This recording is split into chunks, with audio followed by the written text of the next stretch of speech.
No dia seguinte, viu João a Jesus que vinha para ele e disse: Eis aí o Cordeiro de Deus que tira o pecado do mundo. Olá pessoal, graça e paz. Fiquem comigo por alguns minutos que nós vamos meditar sobre essa palavra.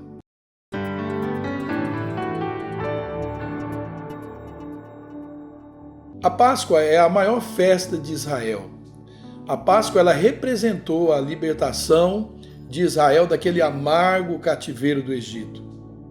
O que marcou a Páscoa foi que naquela noite terrível em que todos os primogênitos do Egito foram mortos, Deus então orientou o seu povo, o povo de Israel, que matasse um cordeiro sem defeito e colocasse o sangue desse cordeiro sobre os batentes ou os umbrais da porta. E quando o anjo passou executando esse juízo de Deus sobre a nação do Egito, ao ver esse sangue do cordeiro sobre as ombreiras da porta do povo de Israel, então ele passou por cima. Isso é o significado da Páscoa, passar por cima. Então ali ele aplicou o seu juízo. Está no capítulo 12 do livro de Êxodo. Então a Bíblia diz que o homem ele pecou contra Deus. Todos pecaram e estão destituídos da glória de Deus.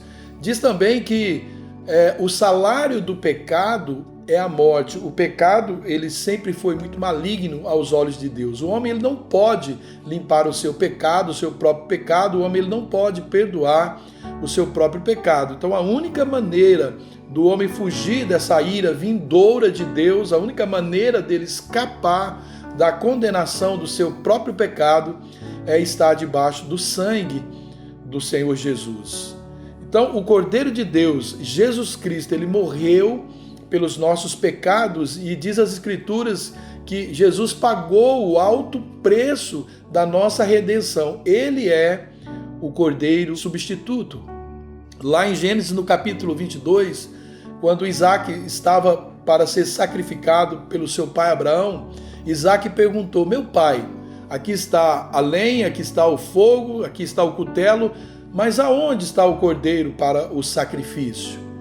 Abraão respondeu: Deus proverá para si, meu filho, um cordeiro para o sacrifício.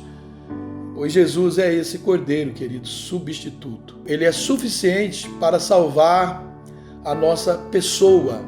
E Deus proveu um cordeiro a Isaac e por isso ele foi poupado da morte.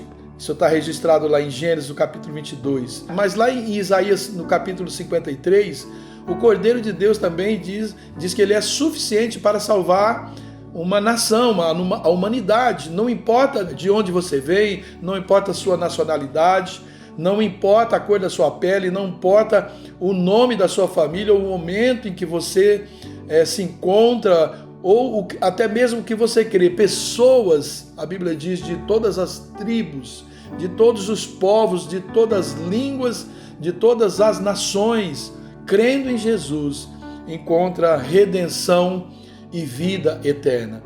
Mas João, no capítulo 29, esse João Batista, que foi o precursor do Senhor Jesus, ele apresenta Jesus dessa forma: eis o Cordeiro que tira o pecado do mundo. Então a morte de Cristo, que é o Filho de Deus, ela é suficiente para salvar a todos aqueles que se arrependem do seu pecado e põem em Jesus a sua confiança. Jesus é o Cordeiro de Deus que tira o pecado do mundo. O pecado ela é uma triste e dolorosa realidade. O pecado ele faz separação entre nós e Deus. O pecado ele é sujo, o pecado ele é maligno e ele nos separa da presença de Deus agora e para sempre.